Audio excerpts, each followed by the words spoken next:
हमने बाइबल में से देखेंगे ये कहानी किस प्रकार से बाइबल में वर्णित है, उसके बाद हम इसके बारे में डिस्कशन करेंगे। तो ये कहानी हमें पहला शमूएल 28 अध्याय में, पूरे अध्याय में हमें मिलता है, लेकिन हम कुछ आयतों को पढ़ेंगे। 28 अध्याय का 3 आयत में से हम पढ़ेंगे। सामुएल तो मर गया था और समस्त इस्राएलियों ने उसके विषय छाती पीटी और उसको उसके नगर रामा में मिट्टी दी थी। और साउल ने ओझों और भूत सिद्धि करने वालों को देश में से निकल दिया था। जब पलिश्ती इकट्ठा हुए और सुनैन में छावनी डाली तो साउल ने सब इस्राएलियों को इकट्ठा किया और उन्होंने गिलोब में छावनी डाली। पलिश्तियों की सेना को देखकर साउल डर गया और उसका मन अत्यंत भयभीत हो कांप उठा। जब साउल ने यहोवा से पूछा तब यहोवा ने ना तो स्वप्न के द्वारा उसे उत्तर दिया और ना उरीम के द्वारा और ना भविष्यद्वक्ताओं के द्वारा। तब साउल ने अपने कर्मचारियों से कहा, मेरे लिए किसी भूत सिद्धि करने वाली को ढूंढो कि मैं उसके पास जाकर उससे पूछूं। उसके कर्मचारियों ने उससे कहा, इंदौर में एक भूत सिद्धि करने वाली रहती है। तब साउल ने अपना भेष बदला और दूसरे कपड़े पहनकर 2 मनुष्य संग लेकर रातों रात चलकर उस स्त्री के पास गया और कहा, अपने लिए भूत से मेरे लिए भाभी कहलवा और जिसका नाम मैं लूंगा उसे बुलवा दे। स्त्री ने उससे कहा, तू जानता है कि नहीं साउल ने क्या किया है कि उसने ओझों और भूत सिद्धि करने वालों का देश से नाश कर दिया है। फिर तू मेरे प्राण के लिए क्यों फंदा लगाता है कि मुझे मरवा डाले। साउल ने यहोवा की शपथ खाकर उससे कहा, यहोवा के जीवन की शपथ, इस बात के कारण तुझे दंड न मिलेगा। तब स्त्री ने पूछा, मैं तेरे लिए किसको बुलाऊं? उसने कहा, सामुएल को मेरे लिए बुला। जब स्त्री ने सामुएल को देखा तब ऊंचे शब्द से चिल्लाई और साउल से कहा, तूने मुझे क्यों धोखा दिया? तू तो साउल है। राजा ने उससे कहा, मत डर, तुझे क्या देख पड़ता है? स्त्री ने साउल से कहा, मुझे एक देवता पृथ्वी में से चढ़ता हुआ दिखाई पड़ता है। उसने उससे पूछा, उसका कैसा रूप है? उसने कहा, एक बूढ़ा पुरुष बागा ओढ़े हुए चढ़ा आता है। तब साउल ने निश्चय जानकर कि यह सामुएल है, अधे मुंह भूमि पर गिरकर दंडवत किया। अगर इन शॉर्ट इस कहानी को मैं वर्णन करूंगा कि यहाँ पे इस कहानी पे क्या लिखा है, तो ये कहानी इसी प्रकार से है। यहाँ पे इस्राएल देश के जो राजा है शाऊल, वो अभी पलिश्तियों के साथ युद्ध करने वाला है। और पलिश्तियों के साथ युद्ध करने से पहले जब इस्राएल के राजा ने पलिश्तियों को, सैनिकों को देखने के बाद वो बहुत ही घबरा जाता है, डर जाता है, भयभीत हो जाता है। और उस समय इसराइल, खास करके इसराइल लोग जब भी युद्ध करने जाते थे, युद्ध करने जाने से पहले वे परमेश्वर से बात करते थे, परमेश्वर से पूछते थे कि हम युद्ध में जाएं कि नहीं। भविष्यद्वक्ताओं के द्वारा परमेश्वर उनसे बात करते थे, नबियों के द्वारा परमेश्वर उनसे बात करते थे। लेकिन यहाँ पे परमेश्वर क्योंकि शाऊल को छोड़ चुके थे, इसलिए परमेश्वर यहाँ पे शाऊल के साथ बात नहीं कर रहे। हालांकि शाऊल यहाँ पे परमेश्वर से बात करना चाहते हैं, स्वप्नों के द्वारा परमेश्वर से बात करना चाहते हैं, नबियों के द्वारा, भविष्यद्वक्ताओं के द्वारा, लेकिन परमेश्वर यहाँ पे बिल्कुल शांत है, बिल्कुल बात नहीं कर रहे शाऊल से। इसीलिए ये फिर से शाऊल को और ज़्यादा भयभीत कर दिया और ज़्यादा उसको डरा दिया।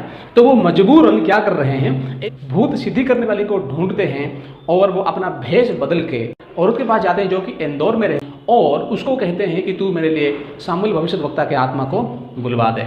और वो फिर से वहाँ पे सामुएल भविष्यद्वक्ता का आत्मा को बुला देती है और वहाँ पे शाऊल और सामुएल की बातचीत होते हुए हमें इस आयत जो हमने अभी पढ़ी वहाँ पे दिखाई दे रहा है। तो दोस्तों, ये कहानी में क्या प्रॉब्लम है, ये कहानी में क्या दिक्कत है, थियोलॉजिकल प्रॉब्लम इस कहानी में क्या है, वो ये है कि दोस्तों, इस कहानी के हिसाब से एक भूत सिद्धि करने वाली, जादू टोना करने वाली औरत ने एक बहुत बड़े भविष्यद्वक्ता सामुएल के आत्मा को वापस बुला लेती है। और यहाँ पे शाऊल के साथ वो आत्मा बात करते हुए हमें दिखाई देता है, जो कि बहुत सारे सवाल पैदा करती है कि जैसे कि क्या एक जादू टोना करने वाली, शैतान के काम करने वाली एक इंसान के आत्मा को वापस बुला लेती है? इसका मतलब क्या ये है कि जादू टोना करने वाली, भूत सिद्धि करने वाली या ऐसा जादू टोना काम क्या इंसान के आत्मा को कंट्रोल कर सकते हैं? जो कि दोस्तों मसीही विश्वास के हिसाब से तो बिल्कुल नहीं। तो फिर यहाँ पे ये क्या हो रहा है? इस कहानी को हम आज मसीही लोग जो मसीही में विश्वास करते हैं, इसको हम कैसे समझें या फिर कैसे इसको हम इंटरप्रिटेशन करें? तो दोस्तों, इस चीज़ को समझने के लिए इस वीडियो को आखिर तक देखते रहिए और हम कोशिश करेंगे कि इसको बहुत ही आसान तरीके से आपको मैं समझाने की कोशिश करूँ। तो सबसे पहले हम इसको समझने की कोशिश करेंगे कि ये कहानी यहूदी धर्म में किस प्रकार समझी जाती है। यहूदी धर्म में एक बहुत ही बड़ा किताब है जिसका नाम है यालकुत। तो ये यालकुत क्या कहता है और ये यालकुत क्या है, हम थोड़ा देख लेंगे। अगर क्या है हम अगर समझने की कोशिश करेंगे, ये यहाँ पे लिखा है, it is a compilation of older interpretation and explanations of biblical passages. जिसका मतलब ये है कि बाइबल के कुछ पैसेजेस के पुराने इंटरप्रिटेशन और एक्सप्लेनेशन इस किताब में लिखी हुई है। दोस्तों, इसके हिसाब से ऐसा है कि उस समय जो यहूदी लोग जो विश्वास करते थे, इस पैसेज को वो किस प्रकार से जो इंटरप्रिटेशन करते हैं वो ये है कि वो ये कहते हैं कि नेक्रोमैंसर्स यानी जो जो भूत सिद्धि करने वाले हैं, जादू टोना करने वाले हैं, ये जादू मैजिक करने वाले हैं, ये जो आत्मा को बुलाने वाले हैं, वे आत्मा को, मरे हुए के आत्मा को तो देख सकते हैं लेकिन उनकी आवाज़ को वो नहीं सुन सकते। लेकिन वो जिसके लिए ये आत्मा को बुला रहे हैं वो उस आत्मा को, आवाज़ को सुन सकता है। अगर आप यहाँ पे कहानी में भी अगर आप देखोगे तो ये कहानी में भी वैसा ही हो रहा है। जो भूत सिद्धि करने वाली जो औरत है वो आत्मा को तो देख पा रही है और उसके बारे में वो बता रही है साउल को कि वो वैसा वैसा दिखता है, लेकिन शायद उनकी आवाज़ को सुन नहीं पा रही। लेकिन साउल ने सामुएल के साथ बात करते हैं। यहाँ पे हम जैसे बाइबल में पढ़ते हैं शाऊल और सामुएल यहाँ पे बात करते हैं, लेकिन साउल उसको देख नहीं सकता, इसलिए वो भूत सिद्धि करने वाली औरत को पूछ रहा है कि वो कैसा दिखता है। तो इसी के हिसाब से हम ये अंदाजा लगा सकते हैं कि यहूदी धर्म में इस चीज़ को माना जाता था। ये मानते थे कि नेक्रोमैंसिस जो है, भूत सिद्धि करने वाली जो है, वो आत्मा को देख सकते थे। लेकिन यहाँ पे भी ये साबित नहीं हो पाया कि ये आत्मा वही ही है, सामुएल की ही आत्मा है या फिर किसी और की। और दोस्तों, इन यहूदियों के धर्म के विश्वास के बारे में कि वो और क्या क्या करते थे, उनका विश्वास क्या था इन चीज़ों के ऊपर, इसके ऊपर एक साधु ने, हम लोग अगर साधु के, वो साधु थे, एक स्कॉलर्स थे और एक थियोलॉजियंस भी थे जिसका नाम एंटोनी अगस्टाइन कैलमेट, जो एक शिक्षित पुरुष भी था, उसके हिसाब से वो कहता है the Israelites went sometimes to consult Beelzebub god of Ekron to know if they should recover from their sickness. उसका मतलब इसराइल लोग कभी कभी एक्रोन के देवता बिल्जेबुल के पास जाया करते थे। और कैलमेट और भी कहते हैं कि the Jews of our days believe that after the body of a man is interred his spirit goes and comes and departs from the spot where it is destined to visit his body and to know what passes around him, that it is wandering during a whole year after the death of the body and that it was during that year of delay that the Pythoness of Endor evoked the soul of Samuel, after which time the evocation would have had no power over his spirit. Antoine Augustin Calmet के हिसाब से, जो कि वो यहूदी धर्म के विश्वास के बारे में यहाँ पे कहते हुए लिख रहे हैं, कहते हैं कि अगर कोई इंसान मर जाता था, उनको दफनाने के बाद उसकी जो आत्मा है वो एक जगह पे जाके रुकती थी, लेकिन वहीं से वो बार बार आके अपने शरीर को देखती थी कि अपने शरीर के साथ क्या होता है। और वो ऐसा 1 साल तक रहती है, धरती पे रहती है, घूमती है, फिरती है और अपने शरीर को देखते रहती है। और इस 1 साल के अंदर इस आत्मा को बुलाया जा सकता है। और ये जो कहानी हम यहाँ पे 1 शमूएल 28 अध्याय में देख रहे हैं, ये ऐसे मानते हैं कि ये इसी साल के अंदर के समय था, इसलिए वो नेक्रोमांसी यानी भूत सिद्धि करने वाले ने शमूएल की आत्मा को बुला पाए। इसका मतलब दोस्तों, ये सब अगर हम देखेंगे हमें ये समझ में आता है कि यहूदी धर्म में यानी यहूदी लोग इस चीज़ को मानते थे कि एक इंसान मरने के बाद 1 साल के अंदर उसके आत्मा को बुलाया जा सकता है। यानी उस कहानी में वो जो आत्मा है वो यहूदी धर्म के हिसाब से वो शाऊल की आत्मा है, लेकिन 1 साल के अंदर की है और 1 साल के बाद इस आत्मा को फिर से इसी प्रकार बुलाया नहीं जा सकता। लेकिन दोस्तों, ये जो विचार है मसीही जगत में, मसीही विश्वास में, ये बहुत बड़ा प्रॉब्लम कर दिया है, इश्यू कर दिया है। इसलिए पहली शताब्दी के चर्च फादर्स और राइटर्स ने बहुत ही इसके ऊपर बहस हुई और ये अभी तक एक इशू, प्रॉब्लमेटिक थियोलॉजिकल इशू होके रह गई। लेकिन फिर भी इसके बारे में अभी स्कॉलर्स ने और आज मसीही समाज में, मसीही विश्वास में इसको किस प्रकार से माना जाता है, किस प्रकार से इसको समझा जाता है, हम देखेंगे। किंग जेम्स जो एक स्कॉटलैंड के राजा भी थे और इंग्लैंड के भी राजा थे। इंग्लैंड के जेम्स 1 करके इनको हम जानते हैं और स्कॉटलैंड के जेम्स 6 करके हम इनको जानते हैं। वो एक खुद ही बहुत बड़े विद्वान थे, स्कॉलर थे और वो बहुत किताब लिखे हैं, जैसे कि डियोमोनोलॉजी एक किताब जो वो लिखे हैं और the true love of free monarchy और ऐसे बहुत सारे उनके काम हैं।